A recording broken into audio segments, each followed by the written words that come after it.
ஜெய் பீம் நமோ புதாய. ஞாயிறு தம்ம உரையில் 97ஆம் பாகத்துல நம்ம இணைஞ்சிருக்கிறோம். புத்தரும் அவர் தம்மமும் பாபாசாஹி டாக்டர் அம்பேத்கர் அவர்கள் எழுதிய இந்த நூலிலிருந்து தொடர்ந்து நம்ம பார்த்துட்டு வரோம். இது எல்லாமே ககோரா டாக்ஸ் அப்படிங்கிற யூடியூப் சேனல்ல இருக்கு. இதுவரை நூல் 4ல் ஆரம்பிச்சோம், மதமும் தம்மமும். அதன் பிறகு சமய மாற்ற செயற்பாடுகள் நூல் 2 முடிச்சுட்டு, அதுக்கப்புறம் நூல் 5 சங்கம் முடிச்சுட்டு, இப்போ நூல் 3 புத்தர் எவற்றை போதித்தார் இதை ஆரம்பிச்சிருக்கிறோம். இந்த நூல் 3 5 பகுதிகளாக பிரிக்கப்பட்டிருக்கு. அந்த 5 பகுதிகளில் முதல் பகுதி புத்தரின் தம்மத்தில் அவருடைய நிலை அப்படிங்கிறதுல 3 தலைப்பு இருக்கு. அந்த 3 தலைப்புல சென்ற வாரம் நம்ம 2வது தலைப்பை பார்த்தோம். புத்தர் தன்னால் முக்தி அளிக்க முடியும் என்று உறுதி கூறவில்லை. அவர் மார்க்க தத்தரை அன்றி மோட்ச தத்தர் அல்ல அப்படிங்கிறத நம்ம தெளிவா சென்ற வாரம் பார்த்தோம். இப்போ இந்த வாரம் நம்ம பார்க்க போறது 3வது தலைப்பு. இதுல புத்தர் தனக்கோ அல்லது தன் தம்மத்திற்கோ தெய்வீகம் இருப்பதாக கோரவில்லை. அது மனிதனுக்காக மனிதனால் கண்டெடுக்கப்பட்டது. அது ஒரு இறை வெளிப்பாடல்ல அப்படிங்கிறத நம்ம இப்ப பார்க்க போறோம். ஏன் அதை நம்ம பார்க்கணும் அப்படின்னா, பொதுவா மதம், இப்போ பௌத்தம்ங்கிறது ஒரு மதம், சர்வதேச அளவில் அங்கீகரிக்கப்பட்ட ஒரு மதம் தான். இப்போ நம்ம பௌத்தர்கள் அப்படின்னோம்னா நம்ம பௌத்த மதத்தை சார்ந்தவர்கள்னு சொல்றோம். அப்போ அந்த மதம் அப்படின்னாலே மதம் யாராவது ஒருத்தர் நிறுவி இருப்பாங்க.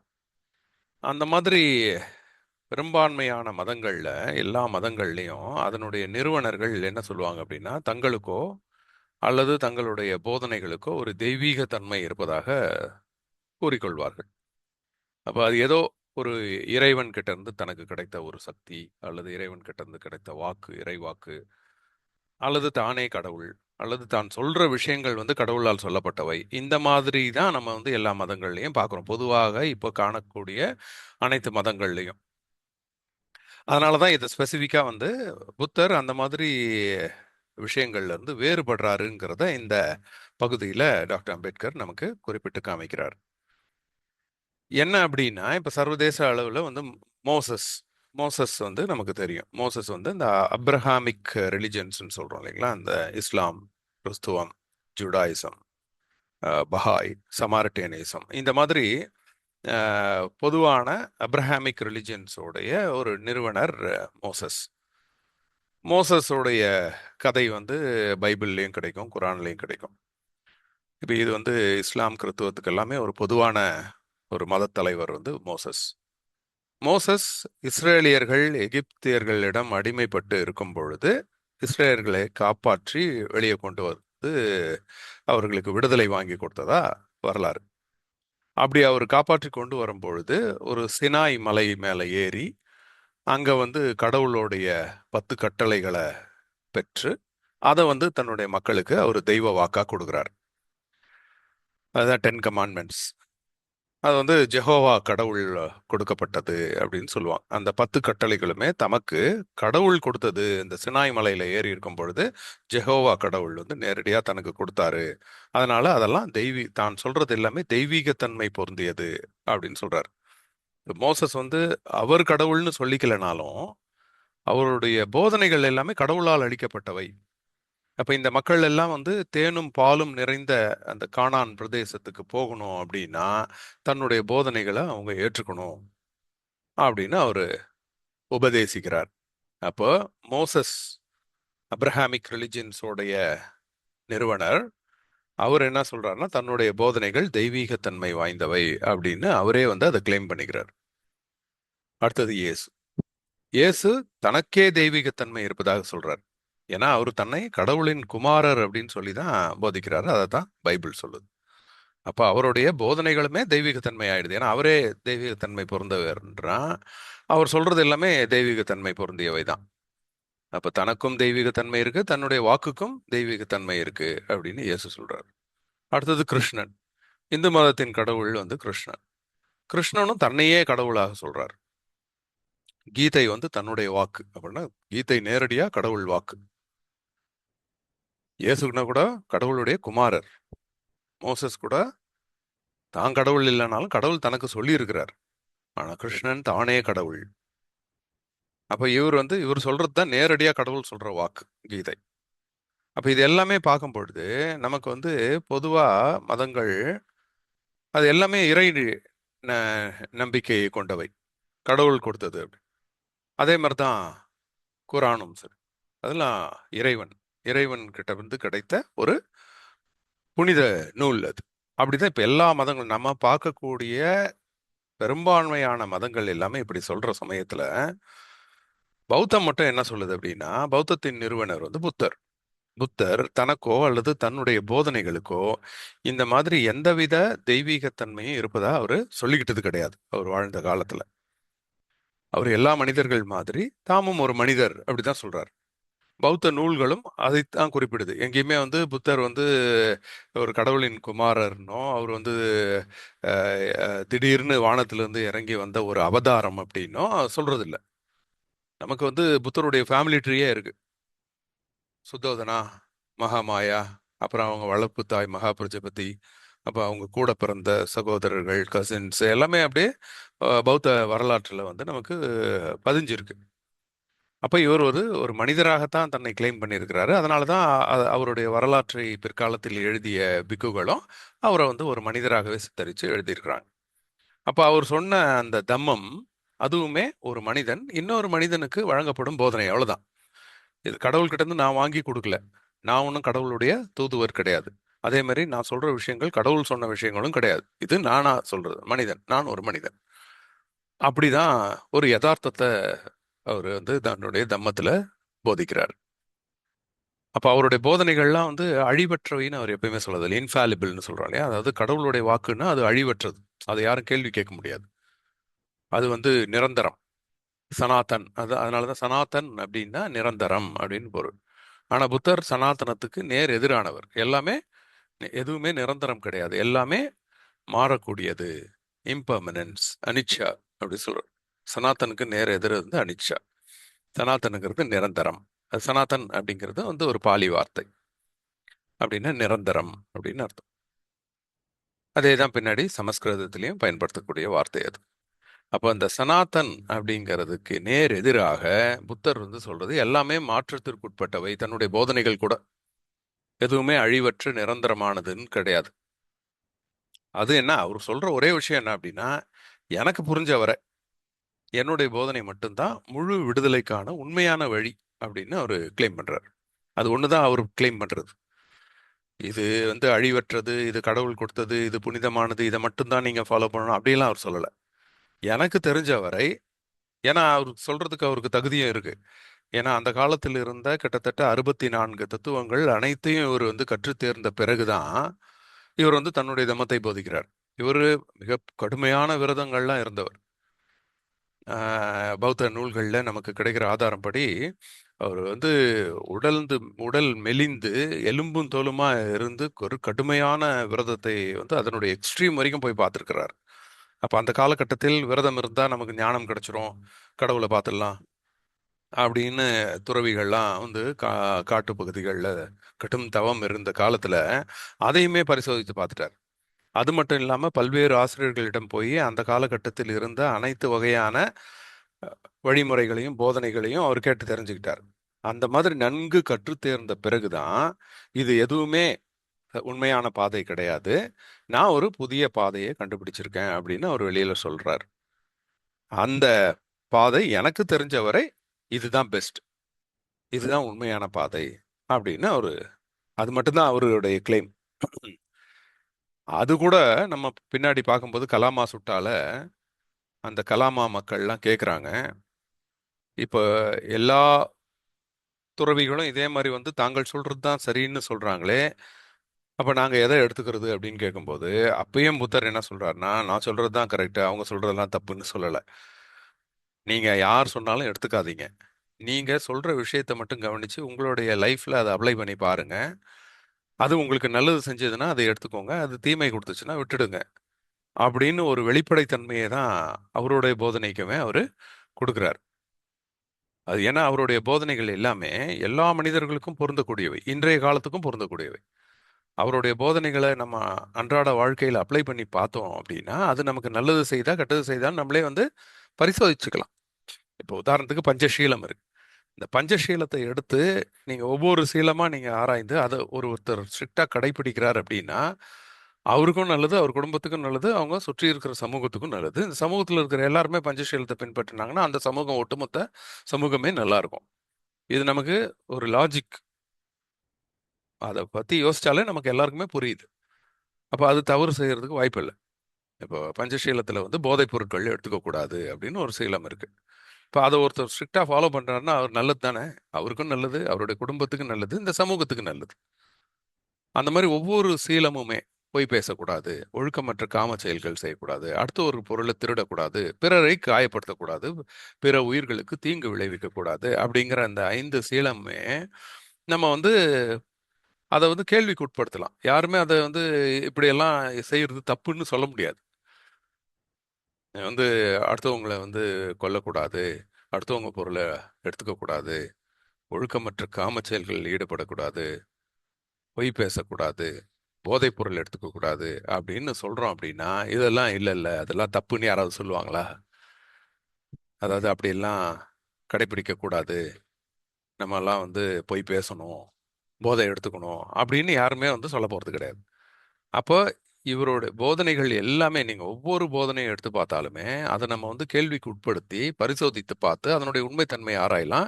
இது வந்து உலகத்தில் உள்ள எல்லா மக்களுக்கும் பொருந்தும், எல்லா காலத்துக்கும் பொருந்தும். நமக்கு முன்னாடி இருந்த முன்னோர்களுக்கும் அது கரெக்ட், நமக்கும் நம்மளோட வாழ்க்கையில் அது கரெக்ட், இனிமேல் நம்ம வரப்போற சந்ததியினரும் இதை பின்பற்றினா நல்லா இருப்பாங்க அப்படின்னு நம்ம நிதர்சனமாக சொல்ல முடியும். அந்த வகையில் புத்தருடைய போதனைகள் வந்து ஆய்வுக்கு உட்பட்டவை. எந்த மத தலைவருமே இந்த மாதிரி தன்னுடைய போதனைகளை வெளிப்படையாக நீங்களே சோதிச்சு பார்த்துங்க, நீங்க வேணும்னா எடுத்துங்க, வேணும்னா விட்டுடுங்க அப்படின்ற ஒரு சவாலை கொடுத்தது கிடையாது. இங்கதான் புத்தருடைய தனித்துவம் இருக்கு. பிற மத தலைவர்கள் எல்லாருமே தம்முடைய போதனைகளை யாராவது மாத்திருவாங்களோ அப்படிங்கிற ஒரு பயம் இருந்தது. அதனாலதான் அவங்க வந்து அதுக்கு ஒரு இறைத்தன்மையை கொடுத்து அதை நிரந்தரமாக்கி அதை வந்து மாற்றத்திற்கு உட்பட்டதாக அது அந்த சவாலை ஏற்றுக்கொள்ள தயாராகவே இல்லை. ஆனா புத்தர் மட்டும் தன்னுடைய போதனைக்கு வந்து ஒரு சவாலுக்கு உட்படுத்துறார். அது வந்து அவர் வாழ்ந்த காலத்திலே அதை சவாலுக்கு உட்படுத்திட்டார். அதுதான் கலாமா சுட்டால அவர் சொல்றது. நான் சொல்றதுதான் கரெக்ட்னு அவர் சொல்லவே இல்லை. இதுதான் வந்து மதத் தலைவர்கள்லயே வந்து மிக ஒரு யுனிக் ஃபீச்சர் வந்து இது. இதை வந்து கலாமா சுட்டா வந்து உலக அளவுல சிலாகித்து சொல்லுவாங்க எல்லாருமே. எல்லா பிலாசபர்ஸும் ஒரு பிரமித்து பேசக்கூடிய ஒரு விஷயம் வந்து கலாமா சுட்டா. ஏன்னா அந்த அளவுக்கு நமக்கு எல்லாருக்கும் இருக்கக்கூடிய அந்த பொதுவான மதங்களை பற்றிய புரிதலே அடிப்படையே தகர்த்தெறிந்து சொன்ன ஒரு தத்துவம் அது. இந்த இடத்துல தான் புத்தருடைய தம்மம் வந்து வேறுபடுது. புத்தர் வேறுபடுறாரு பிற மத நிறுவனங்கள்ல இருந்து. இதைத்தான் நம்ம வந்து இந்த செக்ஷன்ல நம்ம பார்க்குறோம்.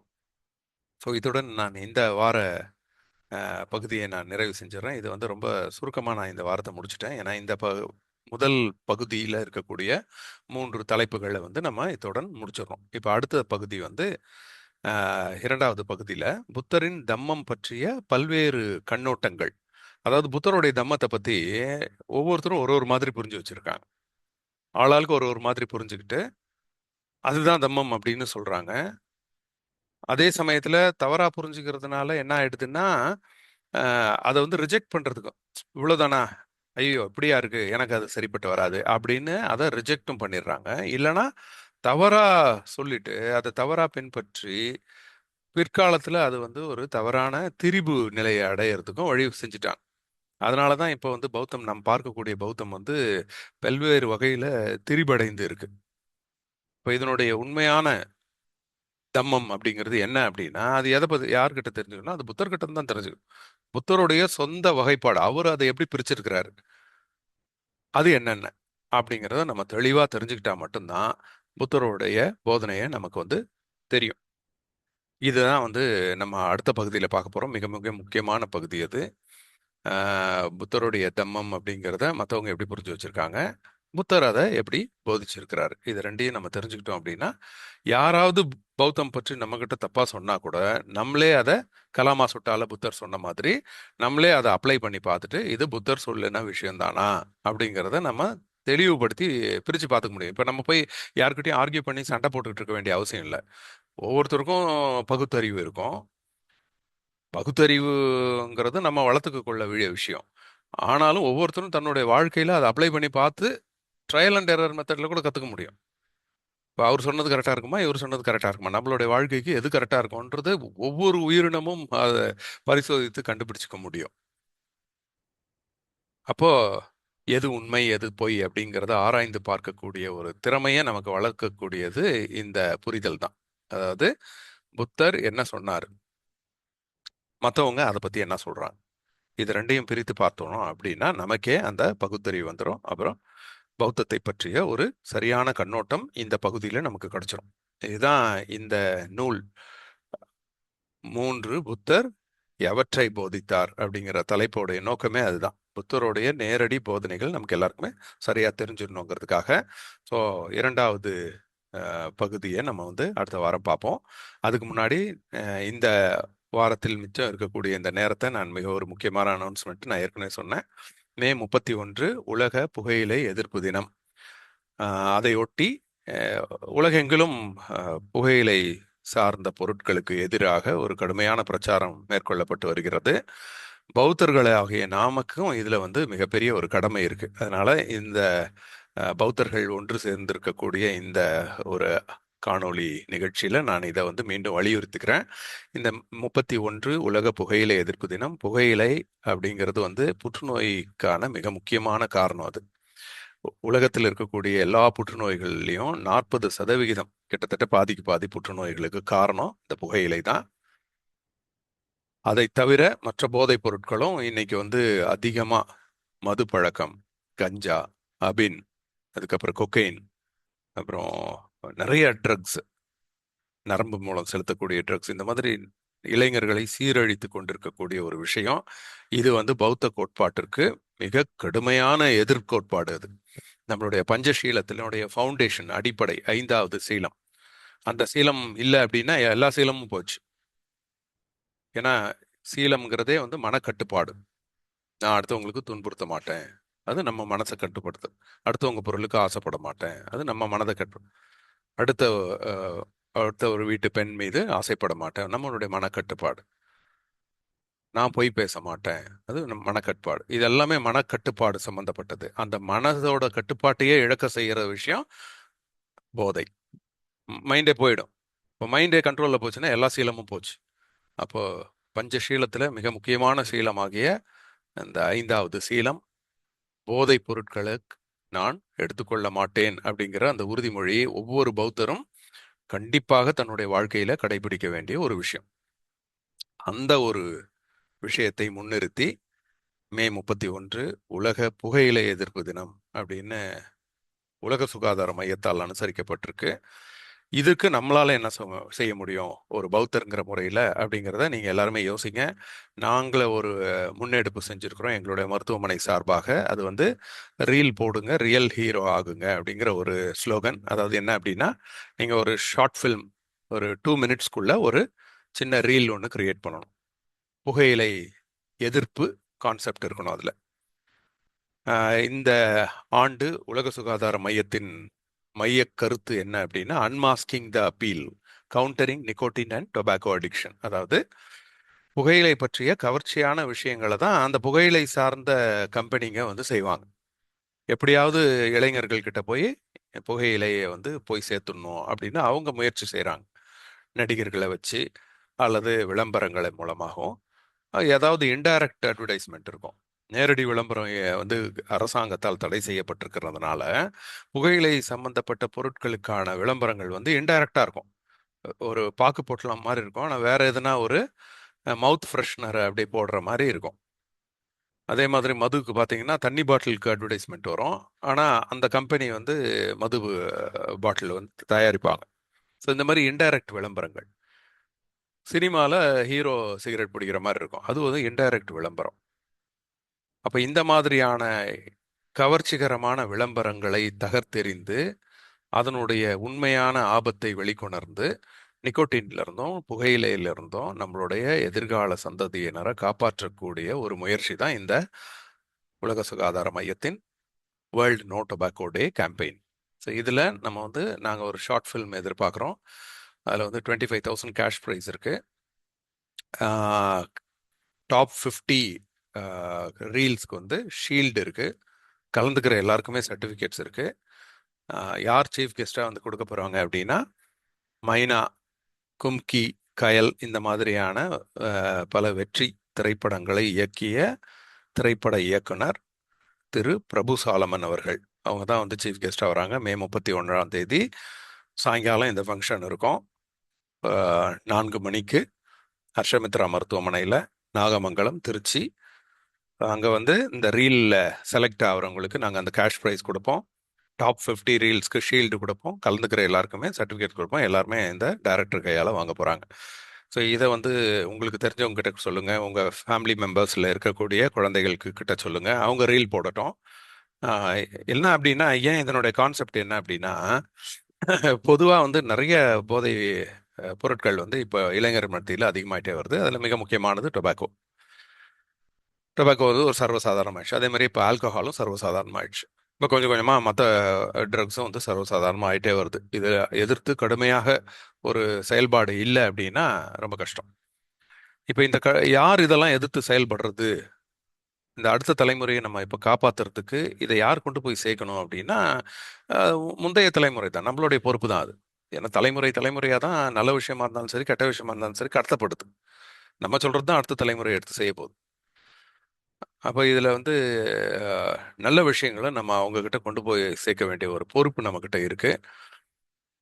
அதனால நம்ம வந்து புகையிலை பற்றிய ஒரு கவர்ச்சிகரத்தை நாம் அடுத்த தலைமுறையில கொண்டு போய் கொடுத்துடக்கூடாது. அந்த கவர்ச்சியை உரித்தெழுந்து அதனுடைய ஆபத்தை நம்ம அடுத்த தலைமுறைக்கு கொண்டு போய் கொடுக்க வேண்டிய ஒரு கடமையில் நம்ம கிட்ட இருக்கு. ஆனா பொதுவா வந்து ஒரு கேள்வி வரும். ஏன் இதை போய் நம்ம வந்து மக்கள் கிட்ட சொல்லணும்? இதை வந்து அரசாங்கம் தானே அது கையில எடுக்கணும். தயாரிப்பாளர்களை வந்து கடுமையான சட்டத்தின் மூலம் அவங்க தயாரிக்க விடாம தடுத்துட்டா போதும் இல்ல. அப்ப இதை அரசு முன்னெடுக்க வேண்டிய ஒரு விஷயத்த ஏன் மக்கள் வந்து கையில முன்னெடுக்கணும் அப்படிங்கிற ஒரு கேள்வி இருக்கு. நம்ம இளைஞர்கள்கிட்டே சொன்னா கூட அது எல்லாரும் கேட்குற கேள்வி அதுதான். நீங்க ஏன் எங்க கிட்ட வந்து சொல்றீங்க? நீங்க போய் அரசாங்கத்துக்கிட்ட எல்லாம் சொல்லணும். அரசாங்கத்துக்கிட்ட சொல்லி அரசாங்கம் அதை தடை பண்ணிடுச்சுன்னா ஆட்டோமேட்டிக்கா அது வந்து அடுத்த தலைமுறை கிட்ட போய் சேராம நம்ம பிளாக் பண்ணிட முடியும் இல்லையா அப்படின்னு ஒரு கேள்வி. இது மிகப்பெரிய ஒரு விவாதத்துக்குரிய ஒரு கேள்விதான். புகையிலை அல்லது மது அல்லது எந்த ஒரு போதை சார்ந்த பொருட்களாக இருந்தாலும் பயன்படுத்துபவர்களை வந்து போய் நீங்க யூஸ் பண்ணாதீங்கன்னு சொல்றது கரெக்டா, இல்ல தயாரிப்பவர்களை போய் பார்த்து நீங்க தயாரிக்காதீங்க அப்படின்னு சொல்றது கரெக்டா? எது சரி, எது வந்து வெற்றிகரமாக இருக்கும் அப்படிங்கிறது ஒரு மிகப்பெரிய விவாதத்திற்குரிய ஒரு கேள்விதான். இதை வந்து நான் இப்போ ஏன்னா நாங்கள் வந்து இந்த கேள்வியை சந்திக்கிறோம். புகையிலை எதிர்த்து பிரச்சாரத்தை வந்து நாங்கள் ஒவ்வொரு பள்ளி கல்லூரிகள்லையும் போயிட்டு புற்றுநோய் மருத்துவர்கள்ங்கிற முறையில் நானும் என்னுடைய மனைவியும் கடந்த 10 ஆண்டுகளாக நாங்கள் செஞ்சுட்டு தான் இருக்கிறோம். அப்போ எல்லா இளைஞர்களும் கேட்கக்கூடிய கேள்வி, ஏன் என்கிட்ட வந்து சொல்றீங்க? நீங்கெல்லாம் டாக்டர்ஸ் தானே, நீங்க போயிட்டு கவர்மெண்ட்ல ப்ரெஷர் கொடுக்கணும் அப்படின்றாங்க. அப்போ அதுக்கு தான் இதை வந்து உணர்த்துறதுக்காக ஒரு சின்ன இல்லஸ்ட்ரேஷன் நாங்கள் சொல்லுவோம். இப்போ ரோஜா ஒரு மிகப்பெரிய ஒரு அழகான ஒரு பூன்னு நமக்கு எல்லாருக்கும் தெரியும். இப்போ இந்த ரோஜால எது அழகு? ஒரு சிலர் வந்து இதழ்கள் அழகுன்னு சொல்லலாம், இல்லைன்னா அதனுடைய நிறம் அல்லது அதனுடைய ஸ்மெல்லு அதுதான் எனக்கு பிடிச்சிருக்கு, அதுதான் ரொம்ப அழகு, பியூட்டிஃபுல். இல்லை அதனுடைய இலை, இல்லை ரோஜா வந்து அப்படி நீளமா அந்த ஸ்டெம்மோட அந்த காம்போட கொடுத்தாதான் அது அழகு. இந்த மாதிரி ரோஜாவுக்கு வந்து ஒவ்வொன்றும் ஒரு ஒரு மாதிரியான அழகு இருக்கும். ஆளாளுக்கு ஒன்று ஒன்று சொல்லுவாங்க. அது இதழ் அழகு, இலை அழகு, அதனுடைய மொட்டு அழகு, இந்த மாதிரி சொல்லுவாங்க இல்லையா? அப்ப இதுதான் உண்மையிலேயே ரோஜாக்கு அழகா அப்படின்னா, இப்ப ரோஜா வந்து இவ்வளவு அழகு இருக்கக்கூடிய ஒரு பூ, ஒருவேளை கண் பார்வை இல்லாதவர்கிட்ட கொண்டு போய் வச்சா இப்ப அது அழகா? இல்ல. இப்ப எவ்வளவுதான் அழகு அந்த ரோஜாக்கு இருந்தாலும் நமக்கு பார்வை இல்லைன்னா அதுக்கு அழகு இல்லை. அப்போ ஒரு ரோஜாவுடைய அழகு எங்க இருக்கு அப்படின்னா நம்மளுடைய பார்வையில தான் இருக்கு, அந்த பூவுல இல்லை. இது நம்மளுடைய பார்வை. பார்வை இல்லைன்னா அங்க அழகே இல்லை, போச்சு, ரோஜாவே இல்லை. அப்ப இப்போ அழகுங்கிறது எதுல இருக்குன்னா நம்மளுடைய பார்வையில இருக்குன்னு சொல்லலாம். சரி, பார்வை இருக்கு, ஆனா மனநிலை பாதிக்கப்பட்டிருக்கு, அது ரோஜான்னு புரிஞ்சுக்கிற ஒரு நிலைமையிலே இல்லை அப்படின்னா அப்ப அது அழகா? ஒரு மனநிலை பாதிக்கப்பட்டவர்கிட்ட போயிட்டு நம்ம ஒரு ரோஜா பூ, எவ்வளோ அழகான ரோஜா பூ கொடுத்தாலும் அது வாங்கி பிச்சு போட்டுருவாரு. ஏன்னா அதனுடைய அழகை புரிந்து கொள்ளக்கூடிய மனநிலை இருக்காது. அப்போ இது வந்து நமக்கு அந்த புரிதல் இருந்தா மட்டும்தான் அது அழகு. பார்வை இருக்கணும், அப்பதான் அது அழகு. அதை பற்றிய புரிதல் இருக்கணும், அப்பதான் அது அழகு. சரி, புரிதல் இருக்கு, பார்வையும் இருக்கு. ஒரு பசியோட ஒருத்தவங்க வந்து நம்மக்கிட்ட தானம் கேட்குறாங்க, பிச்சை கேட்குறாங்க. அந்த சமயத்தில் நம்மக்கிட்ட காசு இல்லை, ஆனால் ஒரு பெரிய ரோஜா கொத்து வச்சிருக்கிறோம், 200 ரூபாய் வருது. அதை எடுத்து அவங்க கிட்ட கொடுத்தா வாங்கிக்குவாங்களா? வாங்க மாட்டாங்க. அவங்களுக்கு அது அழகு கிடையாது. இப்போ அழகு வந்து அங்கே தேவையை பொறுத்து இருக்கு. அப்போ அழகுங்கிறது ஒரு பொருள்ல இல்லை, அது நம்மளுடைய பார்வையில் இருக்கு, நம்மளுடைய புரிதல்ல இருக்கு, நம்மளுடைய தேவையிலையும் இருக்கு. தேவையில்லாத விஷயத்த அது நமக்கு அழகாவே தெரியாது. அது ஒரு பொருளுடைய முக்கியத்துவம் நமக்கு புரியலன்னா அது அழகாவே தெரியாது. பார்வை இல்லைனாலும் அழகு தெரியாது. அப்போ அழகுங்கிறது எங்க தான் இருக்கு? அதனுடைய இதழ்ல இருக்கா, காம்புல இருக்கா, இலையில இருக்கா அப்படின்னா இதுல எங்கேயுமே இல்லை. அதனுடைய அழகு எல்லாமே நம்மளுடைய புரிதல்ல தான் இருக்கு. அது நம்மளுடைய மனம் சம்பந்தப்பட்டது. ஈவன் இப்போ இந்த அஹ், இதழ்ல அழகா, நிறத்துல அழகா, இலையில அழகானா அது ஒவ்வொருத்தருக்கும் மாறுபடுறதுக்கு காரணமே அவங்கவங்க மனநிலையை பொறுத்து இருக்கு. அதனாலதான் அவங்க வந்து எனக்கு இதழ் அழகு, எனக்கு அதனுடைய நிறம் அழகு, எனக்கு அதனுடைய மனம் அழகு, எனக்கு அதனுடைய இலை அழகுன்னு அவங்க சொல்றதுக்கு காரணம் ஒவ்வொருத்தருடைய மனம் வேறுபடுது. அப்போ இந்த அழகுங்கிறது எந்த ஒரு விஷயத்துல அது நல்லது அப்படின்னாலுமே அது நம்மளுடைய மனம் சம்பந்தப்பட்டது தானே ஒழிய அது அந்த பொருள் சம்பந்தப்பட்டது கிடையாது. இது வந்து புத்தருடைய மிகப்பெரிய தத்துவம் இது. எந்த ஒரு விஷயத்தையும் நம்ம பார்த்தோம் அப்படின்னா அதனுடைய உண்மை தன்மையை நம்ம பார்க்கறது இல்ல. நம்ம மைண்ட்ல அதை பற்றியுள்ள விருப்பு அல்லது வெறுப்பு அல்லது அறியாமை, இந்த 3 விஷயங்கள், அதுதான் வந்து லோப, துவேஷ, தோச, மோக. இந்த 3 விஷயங்களை இப்போ வச்சுதான் நம்ம வந்து எந்த ஒரு விஷயத்தையுமே பார்க்கிறோம். அதுதான் நம்மளுடைய பிரச்சனைகளுக்கு காரணம். இதுதான் விருப்பு, வெறுப்பு, அறியாமை, இக்னோரன்ஸ். இதுதான் ஒரு விஷயத்தை பற்றின புரிதலை நமக்கு கொடுக்குது. அதை ஒட்டி தான் நமக்கு அது மேல ஆசை வருதா இல்ல வெறுப்பு வருதான்னு உருவாகுது. ஆசை வந்த உடனே அது மேல ஈர்ப்பு வருது, உடனே பற்று வருது, பற்று வந்த உடனே அதையே நம்ம குறிக்கோளா வச்சு அதை செய்யறோம், அதன் பின்னாடியே போறோம், மாட்டிக்கிறோம், அதனுடைய ஆபத்துகளை சந்திக்கிற ஒரு சூழல் வருது, துக்கத்துல போய் முடிச்சிடுது. அதே மாதிரி அது பத்தின ஒரு தவறான புரிதல் நம்ம மனசுக்குள்ள வந்துச்சுன்னா அது மேல ஒரு வெறுப்பு வருது, வெறுப்பு அப்படியே பகையா மாறுது, பகை கோபமா வருது, அது மேல வன்முறை வருது, அதுக்கப்புறம் அதனுடைய தொடர் சங்கிலியில பிரச்சனைகளை நம்ம மாட்டிக்கிறோம், துக்கம் கொண்டு போய் விட்டுரும். அப்போ உள்ளதை உள்ளபடியே பார்க்கறது தான் பௌத்தம். அது விபசனா அப்படின்னா உள்ளதை உள்ளபடியே பார்த்தல், எந்த ஒரு ஃபில்டரும் இல்லாம பார்க்கறது. இந்த எந்த ஒரு ஃபில்டரும் இல்லாம உண்மை தன்மையோட பார்க்கக்கூடிய அறிவு தான் பௌத்தம் கொடுக்குது. அப்போ எந்த ஒரு விஷயத்தையும் நம்ம பார்த்தாலுமே அதுல நம்ம வந்து ஒரு ஃபில்டர் இருக்கக்கூடாது. அப்ப போதைப் பொருள் வந்து எப்படி ஒரு சிலருக்கு அது வந்து அருவருக்கத்தக்க விஷயம், ஒரு சிலருக்கு வந்து அது அடிமைப்படுத்தக்கூடிய விஷயம். இதுதான் அந்த புரிதல் தான் அவங்களுடைய மனநிலை. அதை வந்து இது வந்து ஒரு சந்தோஷமான ஒரு விஷயம், நல்ல விஷயமா அவங்க புரிஞ்சு வச்சுக்கிறாங்க.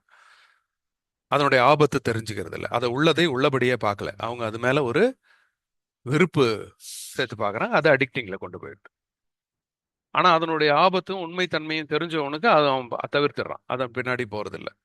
அப்ப நம்ம பிள்ளைங்களுக்கு நம்ம வந்து அதனுடைய ஆபத்தையும் அதனுடைய உண்மை தன்மையை பார்க்கக்கூடிய ஒரு கண்ணோட்டத்தை வளர்த்து விடணும். பார்க்குற பொருள்ல வந்து எந்த விஷயமே கிடையாது, நம்ம மனசை பொறுத்து தான் இருக்கு. அப்ப ரோஜாங்கிறது அதனுடைய அழகுங்கிறது நம்ம மனசுல தான் இருக்கு. அதே மாதிரிதான் இருக்கு திட்டுறது கூட. இப்ப நம்ம எல்லாம் இப்போ ஒரு அம்மா வந்து திட்டிட்டு இருக்காங்க ஒரு குழந்தைய பார்த்து. குழந்தை அழுகுது. உடனே அவங்க அப்பா வர்றாரு. யாரு குழந்தைய யாரு அழ வச்சது அப்படின்னு கேட்குறாரு. அப்போ குழந்தை சொல்லுது, அம்மா தான், அம்மா என்னை திட்டிட்டாங்க, அதனால தான் நான் அழுகுறேன் அப்படின்னு. அப்போ இந்த அழுகைக்கு யார் காரணம்? குழந்தை அழுகுறதுக்கு யார் காரணம்? அம்மா. அப்படிதான் நம்ம சொல்லுவோம். இப்போ ஒருவேளை அப்பா சொல்றாரு, இல்லப்பா, அம்மா உன்னை திட்டல, இதோ அங்க எதிரில் இருக்கான் பாரு, அந்த பையனை பார்த்து திட்டிட்டு இருக்காங்க அப்படின்னு சொன்ன உடனே இந்த பையனுக்கு அழுக நின்றுடும். சிரிப்பு கூட வரும் ஒரு சிலர். அந்த பையனை தான் திட்டுறாங்களா அப்படி. அப்ப இவ்வளவு நேரம் அழுதது டக்குன்னு இப்ப எப்படி அந்த அழுகை நின்றுடுச்சு, சிரிப்பா மாறிடுச்சு. அதே அம்மா, அதே திட்டு, அதே வார்த்தைகள், அதே காது தான் அதை கேட்குது. இருந்தாலும் இப்ப எப்படின்னா இது தனக்கு அப்படின்னு நினைக்கும் போது தான் அழுக கோவம் எல்லாம் வருது. அது அவனுக்குன்னு வரும்போது பரவாயில்ல அப்படின்னு. இதுதான் பௌத்தத்தோடைய பண்பு தான் இதுவுமே. அனாத்தா, நமக்கு நம்மள தான் திட்டுறாங்க, நம்மளை எப்படி சொல்லலாம் அப்படின்னு போது தான் நமக்கு கோவம் வருது. யாரையோ சொல்றாங்க அப்படின்னா நம்ம பாட்டு போயிடும். ரோட்ல நம்ம வண்டி ஓட்டிட்டு போயிட்டு இருக்கிறோம், எவனோ ஒருத்தன் திட்டுறான் அப்படின்னா அது நம்ம காதுல விழாத வரைக்கும் நம்ம பாட்டு போயிட்டே தான் இருப்போம். நம்ம மைண்ட் அன்டிஸ்டர்ப்டா இருக்கும். காதுல விழுந்துருச்சு, அதுவும் அவன் நம்மளை தான் திட்டுறான், அதுவும் கெட்ட வார்த்தையில் திட்டுறான் அப்படின்னா கடுமையான கோவம் வந்துடுது. உடனே வண்டியை நிறுத்தி கொலை அளவுக்கெல்லாம் போயிடுது. ஒரு சாதாரண சாலையில வரக்கூடிய வாக்குவாதங்கள் அதை நம்ம பார்க்குறோம்.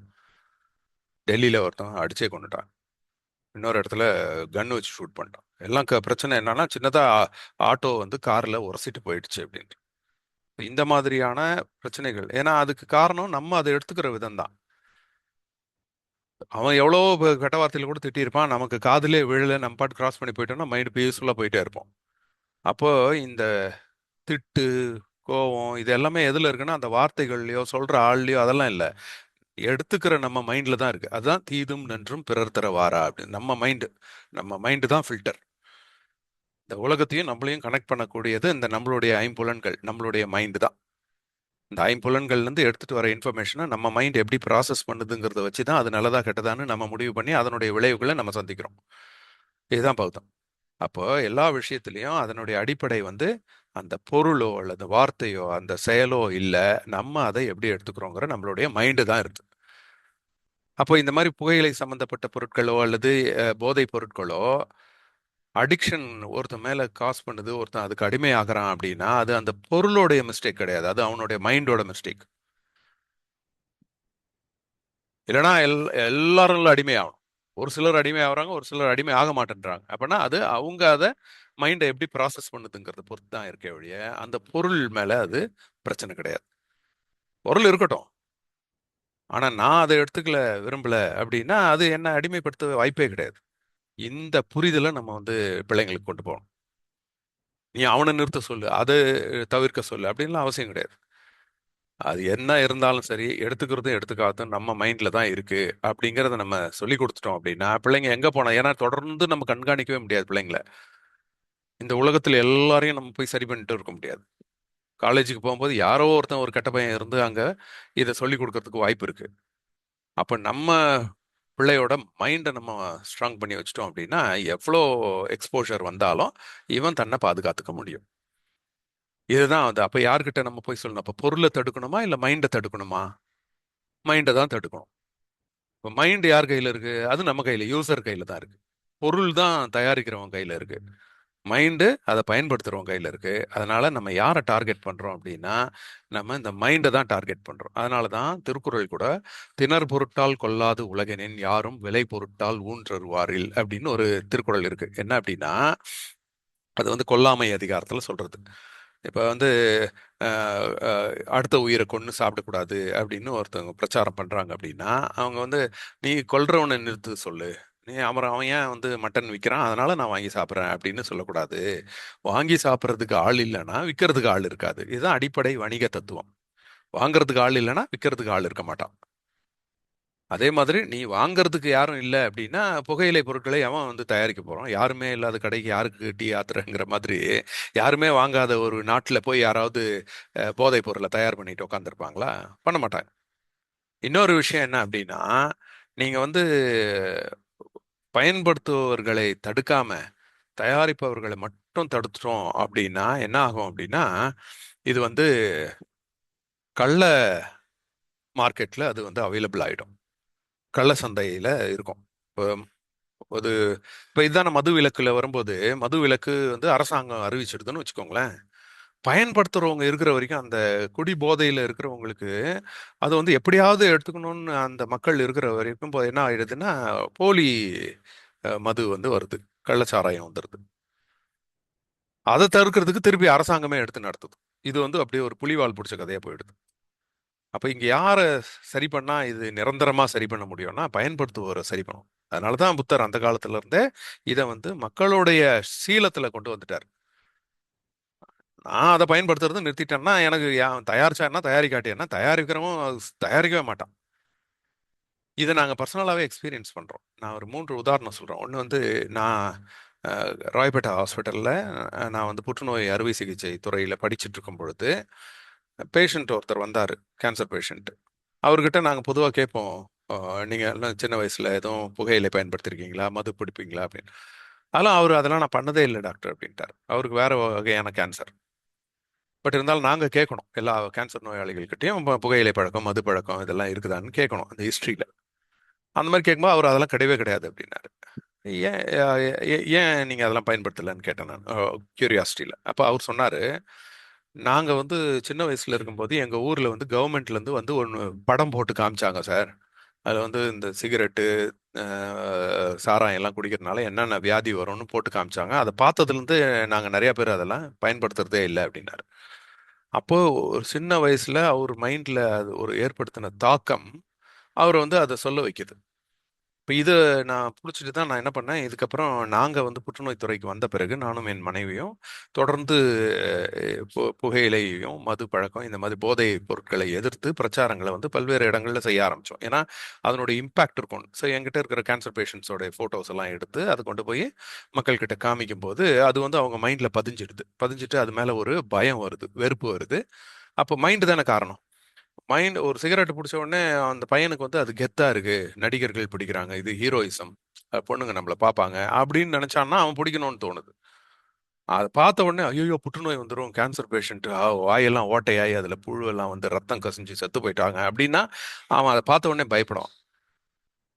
இப்போ இதை வந்து எந்த அளவுக்கு அவங்க ஆழமா மைண்ட்ல பதியுதுன்னா, சும்மா அந்த அட்டை மேல வந்து ஒரு கேன்சர் படத்தை பிரிண்ட் பண்றதுனால அது ஏற்படுத்துமானா அது எந்த அளவுக்கு அவன் மைண்ட்ல தாக்கத்தை ஏற்படுத்துதுங்கிறது தான்.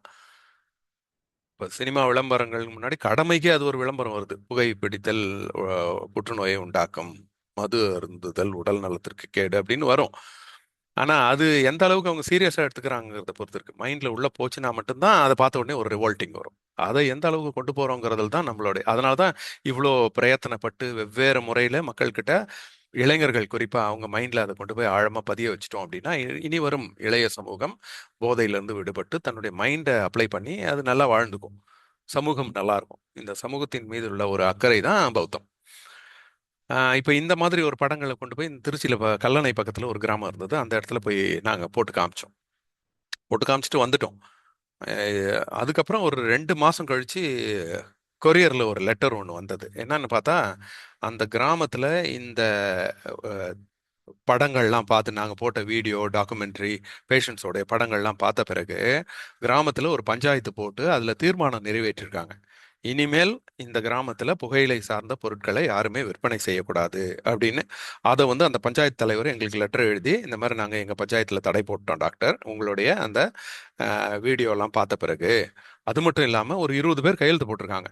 அந்த 20 பேரும் இது வரைக்கும் புகையிலை பயன்படுத்தினவங்க.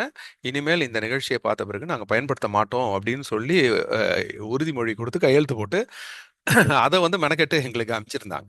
அந்த லெட்டர் நான் இன்னும் வச்சிருக்கேன். அப்போ இந்த மாதிரியான ஒரு பிரச்சாரங்கள் ஒரு சமூகத்துல மக்களுக்கு நல்லத விஷயங்களை கொண்டு போய் சேர்க்குது அப்படிங்கிறதுக்கு இதெல்லாம் ஒரு ஆதாரம். அதே மாதிரி இன்னொன்னும், மே 31 அன்னைக்கு ரேடியோவில் ஒரு லைவ் டாக் கொடுப்போம் ஒவ்வொரு வருஷமும். இந்த வருஷமும் இருக்கு. அந்த மாதிரி நான் வந்து 2013-14 ஒரு தடவை கொடுத்தேன். அப்போ ஒரு புகையிலையினால் பாதிக்கப்படக்கூடிய பேஷண்ட்ஸ் வந்து எவ்வளோ கஷ்டப்படுறாங்க அப்படிங்கிறத நான் விளக்கி சொன்னேன். ஒருத்தருக்கு வந்து வாயில அந்த பான் பராக் போட்டதுனால கொஞ்சம் கொஞ்சமா வாய்க்குள்ள வந்து தசை அழுகி அப்படியே ஓட்டையாயிடுச்சு. தாடையே ஓட்டையாகி வெளியில இருந்து பார்த்தா உள்ளுக்குள்ள பல்லு நாக்கெல்லாம் தெரியும். அந்த அளவுக்கு ஓட்டையாயிடுச்சு. ஓட்டையாகி அதுல கிருமி வந்து ஈ மொச்சி புழு வச்சிருச்சு. பயங்கர ஒரு ஸ்மெல்லு. அதோட வந்தார் அந்த பேஷண்ட்டை. அதுக்கப்புறம் நாங்கள் ட்ரீட்மெண்ட் பண்ணி ரொம்ப சிரமப்பட்டு அதுக்கப்புறம் குணமாயிட்டார். இது வந்து 2013 நடந்தது. இதை நான் வந்து 2014 நம்ம ஆல் இண்டியா ரேடியோவில் சொன்னேன். இந்த மாதிரி வாய் வார்த்தையில் சொன்னது தான். அதை வந்து ஒருத்தர், ஒரு நேயர் வந்து கேட்டுட்டு இருக்கிறார்.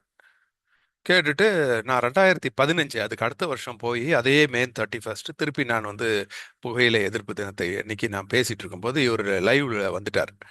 வந்துட்டு, டாக்டர் நீங்கள் போன வருஷம் நீங்கள் சொன்னீங்க 2014, அப்போ வந்து அன்னைக்கு அந்த புழு அதெல்லாம் கேட்ட உடனே பயந்து போய் நான் அன்னைக்கு சிகரெட்டை தூக்கி போட்டவன் தான். இன்னைக்கு ஒரு வருஷம் ஆயிடுச்சு, இன்ன வரைக்கும் நான் பிடிக்கல டாக்டர் அப்படின்னு நேரடியாக ஒரு டெஸ்டிமோனி. இப்போ இந்த மாதிரி நம்ம வந்து கேட்கும்போது தான் அப்போ இந்த பிரச்சாரங்களுக்கான ஒரு பயன் வந்து நம்ம புரியுது. ஸோ அந்த வகையில் இந்த பிரச்சாரத்தை நம்ம வந்து எல்லாருமே முன்னெடுக்கணும் அப்படின்னு நான் கேட்டுக்கிறேன். பௌத்தத்தில் இந்த மாதிரியான ஒரு தீய எண்ணங்களை எப்படி அடக்கிறதுங்கிறது புத்தர் வந்து 5 மெத்தடை சொல்றாரு. எந்த ஒரு தீய எண்ணமா இருந்தாலும் சரி, நீங்க எதெல்லாம் தீய எண்ணம்னு நினைக்கிறீங்களோ அதை விட முடியல. இப்போ நான் வந்து ஒரு கோவப்படுறேன், எனக்கு திடீர்னு கோவம் வந்துடுது டாக்டர், என்னால் கோவமே கண்ட்ரோல் பண்ண முடியல அப்படின்னா, கோவங்கிறது ஒரு தீய எண்ணம். அதை எப்படி நம்ம அடக்கிறது? அதுக்கு ஒரு 5 மெத்தட் இருக்கு. அதே மாதிரி எனக்கு வந்து, நான் சுகர் பேஷண்ட், எனக்கு ஸ்வீட்டு பயங்கர கிரேவிங்காக இருக்குது டாக்டர், என்னால் அது கண்ட்ரோலே பண்ண முடியல அப்படின்னா, அதுக்கு அதே 5 மெத்தட் அங்கேயும் அப்ளை பண்ணலாம். அதே மாதிரி போதைப் பொருள் எவ்வளோ சொன்னாலும் கேட்க மாட்டேங்கிறான் பையன், சிகரெட் பிடிக்கிறான் அப்படின்னா, அதுக்கும் இந்த 5 மெத்தட் அப்ளை பண்ணலாம். இதை நான் அடுத்த வாரம் சொல்கிறேன். இது புத்தர் சொன்ன இந்த 5 மெத்தட் தான். இது நம்ம வாழ்க்கையில் எல்லா இடத்துலையுமே நம்ம அதை அப்ளை பண்ணிக்க முடியும். ஒரு தீய எண்ணத்தை நம்ம எப்படி அடக்கிறது அப்படிங்கிறது 5 வழிமுறைகள் இருக்கு. இது பாபாசாஹேப் டாக்டர் அம்பேத்கர் எழுதிய புத்தரும் அவர் தம்மமும் புத்தகத்திலையும் இருக்கு. அது வேற ஒரு பகுதியில் வரும். பட் இருந்தாலும் அதை நம்ம இந்த இடத்துல நம்ம தெரிஞ்சுக்கலாம். நான் அடுத்த வாரம் இதே மாதிரி கொஞ்சம் நேரம் கிடைக்கும் பொழுது நான் இதை சொல்கிறேன். ஸோ இந்த வேர்ல்டு நோ டொபாக்கோ டேக்கு நம்மளோட பௌத்தர்களாகிய நாம் எல்லோரும் எங்களோட கைகோர்ந்து இந்த ஒரு பிரச்சாரத்தை சமூக கண்ணோட்டத்தோட நம்ம முன்னெடுக்கணும். நிறைய இளைஞர்களை இதில் ஈடுபடுத்துங்க. ஏன்னா இளைஞர்களுக்கு தான் இது வந்து நம்ம கொண்டு போய் சேர்க்கணும். கடந்த ஆண்டுகளில் வந்து ஒவ்வொரு ஆண்டும் இதே மாதிரி திரைப்பட இயக்குநர்களை வச்சு நாங்கள் பண்ணுறோம். திரு வசந்த பாலன் அவர் வந்து வெயில் திரைப்படம், அங்காடி தெரு, அந்த திரைப்பட இயக்குனர் வந்தார் போன வருஷத்துக்கு முன்னாடி வருஷம். போன வருஷம் வந்து திரு சீனு ராமசாமி, அவர் வந்து இந்த விஜய் சேதுபதியோட தர்மதுரை மூவியோட டைரக்டர், அவர் வந்திருந்தாரு. இவங்க எல்லாமே வந்து ஒரு நிகழ்ச்சிக்கு வந்துட்டு போனோடனே மிக நெருங்கிய நண்பர்களாக மாறிட்டாங்க. இப்போ அவங்கெல்லாம் வந்து நல்ல விஷயத்த செய்கிறீங்க டாக்டர், அதில் வந்து நாங்களும் பங்கேற்றது ரொம்ப திருப்தி அப்படின்னு சொல்லிட்டு இப்போ இந்த வருஷம் கூட அவங்க எல்லாம் மெசேஜ் போட்டிருக்காங்க. அந்த வகையில் இந்த ஆண்டு நாங்கள் வந்து வசந்த பாலன் அவர்களை அழைக்கிறோம். இவருமே ரொம்ப ஃபேமஸ் டைரக்டர் தான். கும்கி, கயல், மைனா உங்களுக்கு தெரிஞ்சிருக்கும். ஸோ இந்த டைரக்டர் கூப்பிட்றோம். எல்லாமே என்ன காரணம் அப்படின்னா, எப்படியாவது, ஏன்னா இளைஞர்களுக்கு வந்து இந்த ரீலு சினிமா இதுதான் மோகம். அதில் தான் அவங்க வந்து சிகரெட் பழக்கம், தண்ணி அடிக்கிற பழக்கம்லாம் அவங்க மைண்டுக்குள்ளே போகுது. அந்த ரீலு சினிமாவை வச்சே இதை எதிர்த்து அவங்க மைண்டில் வந்து ஒரு விதையை தூவிடணுங்கிறது தான் எங்களோட எண்ணம். ஸோ இந்த ஒரு முன்னெடுப்புக்கு ஹர்ஷமித்ரா மருத்துவமனை முன்னெடுத்திருக்கக்கூடிய விஷயத்துக்கு எல்லா கல்லூரி மாணவர்களும் இதில் கலந்துக்கிறாங்க. அவங்க நிறைய பேர் ரீல்ஸ் அனுப்பிட்டு இருக்காங்க. இது வரைக்கும் கிட்டத்தட்ட ஒரு 100 ரீல்ஸ் கிட்ட வந்திருக்கு. பிங்க் கிராஸ் சொசைட்டின்னு ஒன்று வச்சுருக்கிறோம். அதில் வந்து இளைஞர்களை மட்டுமே புற்றுநோய் செயல்களில் வந்து ஈடுபடுத்துறதுக்காக பிங்க் கிராஸ் சொசைட்டி, எப்படி ரெட் கிராஸ் ப்ளூ கிராஸ் அப்படின்லாம் இருக்கோ அந்த மாதிரி பிங்க் கிராஸ், இது வந்து இளைஞர்களுக்கானது. பள்ளி கல்லூரி மாணவர்கள் இதில் இணைகிறாங்க. இது வந்து நாங்கள் ஹர்ஷமித்ரா மருத்துவமனை சார்பாக முன்னெடுத்திருக்கக்கூடிய ஒரு சொசைட்டி. நிறைய கல்லூரிகளில் இதை நிறுவி இருக்கிறோம். அந்தந்த மாணவர்கள் இதில் பங்கேற்றுக்கிட்டு என்ன பண்ணுவாங்கன்னா, புற்றுநோய் எதிர்ப்பு விழிப்புணர்வு பிரச்சாரங்களில் எங்களுக்கு உதவி செய்வாங்க. அதே மாதிரி புற்றுநோயாளிகளுக்கு வந்து அப்பப்போ சந்தித்து ஒரு அவங்களுக்கு ஆறுதல் சொல்கிறது. இந்த ஸ்டூடெண்ட்ஸ் எல்லாம் அவங்க பர்த்டே அந்த மாதிரிலாம் வரும்போது எல்லா ஸ்டூடெண்ட்ஸ் மாதிரி பர்த்டேயை கொண்டு போய் ஒரு பார்ட்டி கொடுத்து அதில் வந்து போதை அடித்து அப்படி செலிப்ரேட் பண்ண மாட்டாங்க. எங்கள் ஸ்டூடெண்ட்ஸ் என்ன பண்ணுவாங்கன்னா, அவங்க வந்து அவங்களோட பிறந்த நாள் அன்னைக்கு கேன்சர் ஹாஸ்பிட்டலுக்கு வந்து பேஷண்ட்ஸுக்கு ஏதாவது ஃப்ரூட்ஸ் அந்த மாதிரி வாங்கி கொடுப்பாங்க. அந்த மாதிரியான ஒரு நல்ல எண்ணத்தை இளைஞர்கள் கிட்ட விதைக்கிறதுக்காக இந்த பிங்க் கிராஸ் சொசைட்டி. அதே மாதிரி புற்றுநோய் துறையில் ஏதாவது ஆராய்ச்சி செய்யணும் அப்படின்னாலும் இந்த பிங்க் கிராஸ் சொசைட்டி மெம்பர்ஸ் வந்து ஹாஸ்பிட்டலுக்கு வந்து நாங்கள் அவங்களுக்கு கைட் பண்ணுவோம், டேட்டாஸ் கொடுப்போம். பல்வேறு வகையில் இளைஞர்களை புற்றுநோய்க்கு எதிரான நடவடிக்கைகளில் ஈடுபடுத்துறதுக்காக இந்த பிங்க் கிராஸ் சொசைட்டி, இதையும் பல்வேறு கல்லூரிகளில் நாங்கள் நிறுவிட்டு இருக்கிறோம். அதையும் இந்த சமயத்தில் நான் சொல்லிக்க விரும்புகிறேன். ஏன்னா இது வந்து ஒரு பௌத்த பண்பு, அடிப்படை பௌத்த பண்பு தான். இப்போ நாங்கள் அதை எங்கள் மருத்துவமனையிலையும் அதை வந்து நிலைநாட்டிட்டு இருக்கோம். மருத்துவமனை வளாகத்தில் ஒரு புத்தர் சிலை இருக்கு. இந்த புத்தர் சிலையை தாண்டி தான் என்னுடைய பணியாளர்கள் எல்லாருமே டெய்லி மருத்துவமனைக்கு போவாங்க. இங்கே வந்து புத்தர் முன்னாடி வந்து உறுதிமொழி எடுத்துக்குவாங்க. நான் வந்து இன்னைக்கு கருணையோட அன்போட எல்லா நோயாளிகள் கிட்ட நல்லபடியாக நடந்துக்குவேன், கோவப்பட மாட்டேன், நான் பகுத்தறிவுடன் என்னுடைய வேலையை நான் செய்வேன் அப்படிங்கிற நல்ல விஷயங்களை அவங்களுக்கு டெய்லி நாங்கள் சொல்லிட்டு இப்படி தான் நம்மளை ஹாஸ்பிட்டலை உருவாக்கியிருக்கிறோம். இந்த ஹாஸ்பிட்டல் சார்பாக தான் இந்த முன்னெடுப்பு, உலக புகையிலை எதிர்ப்பு தின முன்னெடுப்பு. இதை வந்து நான் ஒரு அப்பீலாக வேண்டுகோளாக நான் இந்த சமயத்தில் கொடுத்துட்றேன். இது ஒரு பௌத்த சிந்தனையோடு இருக்கிறதுனால நான் வந்து ஒரு பௌத்த நிகழ்ச்சியில் இந்த வேண்டுகோளை நான் வச்சிடுறேன். அனைவரும் மே 31 உலக புகையிலை எதிர்ப்பு தினத்தன்னைக்கு உங்களால் என்ன பண்ண முடியுமோ அதை உங்கள் பகுதியில நீங்க செய்யுங்க. முடிஞ்சா இந்த ரீல் ஒன்று போட்டு அனுப்புங்க. இந்த நிகழ்ச்சியில நீங்களும் பங்கேற்றுக்கோங்க. இதை எல்லாருக்கும் கொண்டு போய் சொல்லுங்க. இந்த வீடியோவை நீங்க அப்படியே ஷேர் பண்ணீங்கன்னா இது நிறைய பேருக்கு போய் சேரும். அடுத்த வாரம் அல்லது அதற்கு அடுத்த வாரம் ஏதாவது வாய்ப்பு கிடைக்கும்போது, இந்த மாதிரி நமக்கு நேரம் கிடைக்கும்போது, நான் ஒரு தீய எண்ணங்களை அடக்குதல் எப்படி, அப்ப போதைப் பொருள் பழக்கத்திலிருந்து வெளிவர்றது எப்படி, அதுக்கு பௌத்த தத்துவம் எப்படி உதவி செய்யுது அப்படிங்கிறத நான் சொல்றேன். இத்துடன் இந்த வார தம்ம உரையை நிறைவு செஞ்சுக்கிறேன். ஜெய்பீம், நமோ புத்தாய. காணொளியில் இணைந்திருந்த அனைவருக்கும் என்னுடைய நன்றியை தெரிவிச்சுக்கிறேன்.